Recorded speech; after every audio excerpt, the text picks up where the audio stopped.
ಇನ್ನೊಂದು ನಮಗೆ ಕೇಳೋದಾದರೆ ಇಂಡಸ್ಟ್ರಿನಲ್ಲಿ ತುಂಬ ಒಬ್ಬ ಒಳ್ಳೆ ವ್ಯಕ್ತಿ, ಹೆಸರು ಮಾಡಿದಂಥ ವ್ಯಕ್ತಿ, ಜನರಲ್ಲಿ ಒಬ್ಬ ದೇವರಾಗಿ ಉಳಿದಂಥ ವ್ಯಕ್ತಿ ಅಂದರೆ ಪುನೀತ್ ರಾಜ್ಕುಮಾರ್ ಸರ್.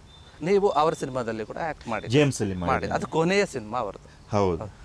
ನೀವು ಆ್ಯಕ್ಟ್ ಮಾಡಬೇಕಾದ್ರೆ ಪುನೀತ್ ಸರ್ ಇರಲಿಲ್ಲ ಅನ್ನುವಂಥ ಒಂದು ಮಾತು ನೀವು ಯಾಕೆ ಮಾಡಿದರೆ ಏನು ಅನಿಸ್ತು ನಿಮ್ಗೆ? ಸರ್, ಚೇತನ್ ಸರ್ ಕಾಸ್ಟಿಂಗ್ ಮಾಡಿದಾಗ ನಾನಂತೂ ತುಂಬ ಖುಷಿಯಾಗಿದೆ. ಪುನೀತ್ ಸರ್ ಜೊತೆಗೆ ಫಸ್ಟ್ ಟೈಮ್ ನಾನು ಆ್ಯಕ್ಟ್ ಮಾಡ್ತಿದ್ದೀನಿ ಅನ್ನೋಂಥ ಖುಷಿ. ಈಗ ನನ್ನಂಥ ತುಂಬ ಜನ ಆ್ಯಕ್ಟರ್ಗಳಿಗೆ ಅವ್ರ ಜೊತೆ ಮಾಡ್ತಿದ್ದೀನಿ ಅನ್ನೋವಂಥ ಖುಷಿನೇ ಬೇರೆ ಇರುತ್ತೆ. ನಾನು ಅವರ ಅರಸು ಮೂವಿಗೆ ನಾನು ದೊಡ್ಡ ಫ್ಯಾನ್. ನಾನು ಅರಸು ಮೂವಿಗೆ, ಅರಸು ಆಕಾಶ್ಗೆ ನನಗೆ ತುಂಬ ಖುಷಿ ಇತ್ತು ನಾನು ಮಾಡ್ತೀನಿ ಅಂತ ಹೇಳ್ಬಿಟ್ಟು. ಮಿಡ್ಲಲ್ಲಿ ಅವ್ರು ನಮ್ಮನ್ನೆಲ್ಲ ಬಿಟ್ಟು ಹೋದರು. ಆ ದುಃಖನ ಹೇಳ್ಕೊಳಕ್ಕಾಗಲ್ಲ. ಯಾಕಂದರೆ ನಾವಿಲ್ಲಿ ಮಾತಾಡ್ಬೋದು, ಅವ್ರ ಮನೆಯವ್ರು ನೋಡಿದಾಗ ಅವ್ರಿಗೆ ಬೇಜಾರಾಗೋದು ಬೇಡ. ಖಂಡಿತವಾಗಿಯೂ ದೊಡ್ಡ ಲಾಸ್ ನನಗಂತಲ್ಲ, ಇಡೀ ಇಂಡಸ್ಟ್ರಿಗೆ ಲಾಸ್. ಯುವ ಕಾಮರ್ಸ್ಗೆ ಎಷ್ಟೋ ಜನ ಡೈರೆಕ್ಟರ್ಸ್ ಅವ್ರಿಗೆ ನಾವು ಮೂವಿ ಮಾಡ್ಬೇಕಂತ ಹೇಳ್ಬಿಟ್ಟು ಸ್ಟೋರಿ ಬರ್ಕೊಂಡು ರೆಡಿಯಾಗಿದ್ದರು. ಏನೇನೋ ಕನಸುಗಳಿದ್ವು, ಅದೆಲ್ಲ ನುಚ್ಚು ನೂರಾಗ್ಬಿಡ್ತು. ಆಮೇಲೆ ಅವರ ಪೋರ್ಷನ್ ನನ್ನ ಜೊತೆ ಫೈಟ್ ಇತ್ತು, 3 ದಿವಸ ಫೈಟು. ಆ 3 ದಿವಸ ಫೈಟ್ನ ಒಬ್ಬ ಡೂಪ್ ಜೊತೆಗೆ ನಾನು ಮಾಡಿದೆ. ಆವಾಗ ನಂಗೆ ತುಂಬ ಫೀಲ್ ಆಯ್ತು ಸರ್. ಈ 3 ದಿವಸ ನನಗೆ ಪುನೀತ್ ಸರ್ ಜೊತೆಗೆ ಕಳೆಯುವಂಥ ಒಂದು ಟೈಮ್ ಇತ್ತು, ಒಂದು ಒಳ್ಳೆ ಚಾನ್ಸ್ ಇತ್ತು. ಇದು ದೇವರು ನನ್ನ ಏನು ವಾಪಸ್ ತಗೊಂಡ್ಬಿಟ್ರು ಅಂತ ಹೇಳ್ಬಿಟ್ಟು ಫೀಲ್ ಇರುತ್ತೆ ಸರ್.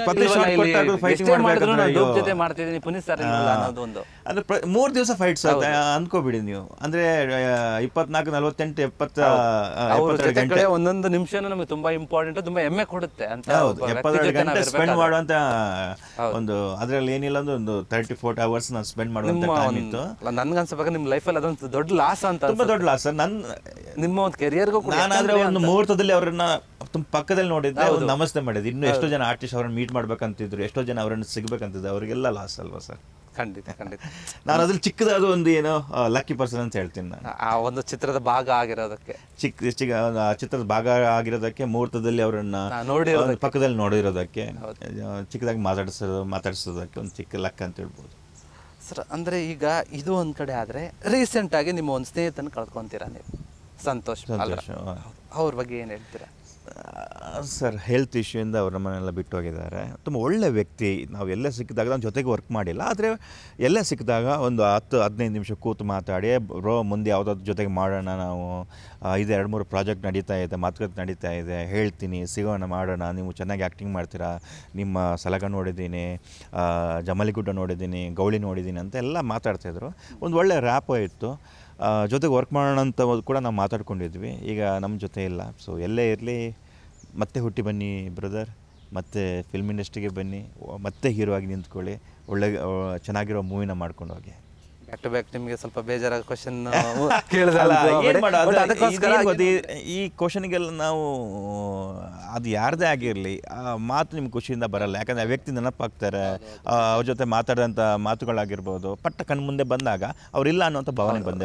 ಖಂಡಿತ. ಅದಕ್ಕೋಸ್ಕರ ಏನು ಅಂದರೆ, ನನಗೆ ನಿಮ್ಮ ಒಂದು ಡೈಲಾಗ್ ತುಂಬ ಇಷ್ಟ ಒಂದು ಸಿನಿಮಾದು. ಅದು ಯಾವುದು ಅಂತ ನಿಮ್ಗೆ ನೆನಪಿದೆಯೋ ಇಲ್ಲ ಗೊತ್ತಿಲ್ಲ, ಬಟ್ ನನಗೆ ನೆನಪಿದೆ.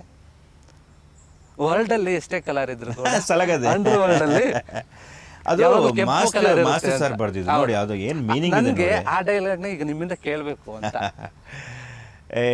ಕೆಂಡನ್ಗೆ ಹೇಳ್ತೀನಿ, ಕೆಂಡ, ಈ ವರ್ಲ್ಡಲ್ಲಿ ಎಷ್ಟೇ ಕಲರ್ ಇದ್ರು ಈ ಅಂಡರ್ ವರ್ಲ್ಡ್ ಮಾತ್ರ ಕೆಂಪು ಕಲರ್ ಇರುತ್ತೆ. ಅದು ಏನು ಮೀನಿಂಗ್ ನೋಡಿ. ಅದು ರಕ್ತದ ವರ್ಲ್ಡ್ ಅದು. ನನಗೊಂದು ಆಸೆ ಪರ್ಸನಲ್ ಆಗಿ, ನೀವು ಇದೇ ಒಂದು ಡೈಲಾಗ್ನ ತುಂಬಾ ರಗಡ್ ಆಗಿ ಹೇಳ್ಬೇಕು ಕ್ಯಾಮ್ರಾಗೆ. ನಿಮ್ ಜೊತೆ ನಾನು ಹೇಳ್ತೀನಿ, ಹೆಂಗ್ ಬರುತ್ತೆ ಅಂತ ಗೊತ್ತಿಲ್ಲ. ಸರಿ ಟ್ರೈ ಮಾಡೋಣ ಬನ್ನಿ. ಏನಿಲ್ಲ, ಈ ವರ್ಲ್ಡ್ ಯಾವುದೇ ಕಲರ್ ಅಲ್ಲಿ ಇದ್ರು ಈ ಅಂಡರ್ ವರ್ಲ್ಡ್ ಮಾತ್ರ ಕೆಂಪು ಕಲರ್ ಅಲ್ಲಿ ಇರುತ್ತೆ. Okay sir, ready sir? Okay ready. Okay, ನಾನು ಫಸ್ಟ್ ಹೇಳೋದು ನೀವು ಹೇಳ್ತೀರಾ? ಇಬ್ರು ಒಟ್ಟಿಗೆ ಹೇಳೋಣ ಸರ್. ಓಕೆ, ಫಸ್ಟ್ ಕೆಂಡ ಅಂತ ಹೇಳ್ಬೇಕು. Okay ready? ಓಕೆ, ಆಕ್ಷನ್ ಹೇಳಿ ನೀವು. Okay sir, action. ಕೆಂಡ, ವರ್ಲ್ಡ್ ಯಾವುದೇ ಕಲರ್ ಅಲ್ಲಿ ಇದ್ರು ಅಂಡರ್ ವರ್ಲ್ಡ್ ಮಾತ್ರ ಕೆಂಪು ಕಲರ್ ಅಲ್ಲಿ ಇರುತ್ತೆ. ನಿಮ್ಮಷ್ಟಂತೂ ಬರ್ಲಿಲ್ಲ ನಿಜವಾಗ್ಲೂ. ಇಲ್ಲ, ಚೆನ್ನಾಗಿ ಮಾಡಿದ್ರಿ, ಬನ್ನಿ ನೀವು ಕೂಡ ಇಂಡಸ್ಟ್ರಿಗೆ. ಬಟ್ ನನಗೆ ಅದೊಂದು ತುಂಬಾ ಇಷ್ಟವಾದ ಡೈಲಾಗ್ ಸರ್ ಅದು ನಿಮ್ದು. ಅದು ಸರ್, ಯಾಕಂದ್ರೆ ಆ ವರ್ಡ್ ಮೀನಿಂಗ್ ನಿಮ್ಗೆ ಹೊಡೆಯುತ್ತೆ. ನಾನು ಮೊನ್ನೆ ಯಾವುದೋ ಒಂದು ಸಂದರ್ಶನದಲ್ಲಿ ಹೇಳಿದ್ದೆ, ನನಗೆ ರಂಗನ್ ರಘು ತುಂಬ ಇಷ್ಟ, ನನಗೆ ಅವ್ರ ಆ್ಯಕ್ಟಿಂಗ್ ತುಂಬ ಇಷ್ಟ. ಅವರೊಂದು ಮಾತಿತ್ತು, ಏನದು, ಕಲ್ಲು ಪುಡಿ ಆದರೆ ಮಣ್ಣಾಗ್ಬಿಡುತ್ತೆ. ಹೌದು, ಓಕೆನಾ? ಬಟ್ ಆದ್ರೆ ಮನ್ಸು ಪುಡಿ ಆದ್ರೆ ಕಲ್ಲಾಗ್ಬಿಡುತ್ತೆ. ಏನ್ ಮೀನಿಂಗ್? ಯಾಕಂದ್ರೆ ನೀವು ಒಂದ್ಸಲ ಕೇಳಿಸ್ಕೊಂಡ್ರೆ ಅದು ಮರೆಯಕ್ಕಾಗಲ್ಲ. ಹೌದು, ನಿಜ. ತುಂಬಾ ಅರ್ಥ ಇದೆ, ಎಷ್ಟು ದೊಡ್ಡ ಅರ್ಥ, ಅದು ತುಂಬಾ ಅರ್ಥ ಇದೆ. ಅದು ಅರ್ಥ ಮಾಡ್ಕೊಳ್ಳೋದು ಗೊತ್ತಾಗುತ್ತೆ. ಬಟ್ ಈಗ ಸರ್, ಇದೆಲ್ಲ ಒಂದ್ ಕಡೆ ಆದ್ರೆ ಕ್ಷಣ ಕ್ಷಣದ ಸುದ್ದಿಗಳಿಗಾಗಿ ಫ್ರೀಡಂ ಟಿವಿ ಸಬ್ಸ್ಕ್ರೈಬ್ ಮಾಡಿ, ಲೈಕ್ ಮಾಡಿ ಹಾಗೂ ಫಾಲೋ ಮಾಡಿ. ಹೊಸ ಸುದ್ದಿಗಳ ನೋಟಿಫಿಕೇಶನ್ಗಾಗಿ ಬೆಲ್ ಐಕಾನ್ ಮೇಲೆ ಕ್ಲಿಕ್ ಮಾಡಿ.